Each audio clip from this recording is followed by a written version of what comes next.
Vocabulary শেখার সবথেকে কার্যকর উপায়গুলোর মধ্যে রিপিটেশন অন্যতম। কেন রিপিটেশন ম্যাটার করে, আর রিপিটেশন বলতে কি বুঝাচ্ছি আমি আসলে? রিপিটেশন হলো তুমি যে ভোক্যাবুলারিটা আজকে পড়লা, এটা আজকে পড়ে যে রেখে দিবে, ব্যাপারটা একদমই এরকম না।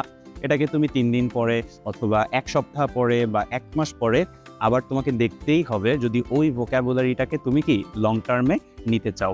সো স্টুডেন্টসদের মধ্যে কমন একটা মিস্টেক হলো, আমরা কি করি, আমরা একদিন 3 ঘন্টা 10টা ভোক্যাবুলারি এত বেশি করে পড়ি, আমার মনে হয় এই ভোক্যাবুলারিগুলো আমি আর কখনোই কি ভুলবো না। বাট অ্যাকচুয়ালি কি হয়, 1 সপ্তাহ 10 দিন বা 1 মাস পরে কিন্তু কি আমরা ভুলে যাই। আর ভুলে যাওয়ার এই বেড়াজালে কিন্তু আমাদের কি ভোক্যাবুলারি আর শেখা হয় না। সো আমরা কি করব, আজকে যে ভোক্যাবুলারিগুলো পড়েছি 3 দিন 1 সপ্তাহ পরে আমাকে কি দেখতে হবে, সো দ্যাট ওই যে ভোক্যাবুলারিটা আমি একবার পড়েছি পাস্টে, ওইটা আমার ব্রেনকে আবার মনে করিয়ে দিতে পারি যে আচ্ছা এই ভোক্যাবুলারি এর অর্থ এটা, এর সিনোনিম এটা, এর অ্যান্টোনিম এটা।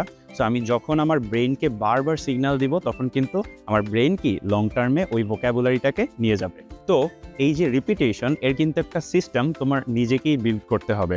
আমি কিভাবে এই সিস্টেমটা বিল্ড করেছিলাম, আমি যখন ভোক্যাবুলারি পড়তাম, আজকে যা পড়েছি ফর এক্সাম্পল, এটা আমি কি করব, আমি 4 দিন পরে আবারও একবার দেখব। সো আমার রুটিনটাই এরকমের ছিল যে আমি 4 দিন ভোক্যাবুলারি নতুনগুলো পড়ব এবং 5ম দিন কি করব, ওই 4 দিনে যা পড়েছি সব কি করব, রিপিট করব।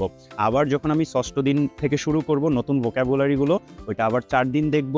4 দিন দেখার পরে আমি কি করব, দেন ওই যে প্রথমে আমার 4 দিনের ভোক্যাবুলারি ছিল যা আগে পড়েছিলাম, ওইটাও আমি একবার আমার ব্রেনকে জানাবো, এবং নতুন যে দ্বিতীয় ফেজে যে আমি আরও 4টা ভোক্যাবুলারি শিখলাম বা 4 দিন ভোক্যাবুলারি শিখলাম, ওই 4 দিনের ভোক্যাবুলারিগুলো কি করব, আমি সব আবার আমার ব্রেনকে জানাবো।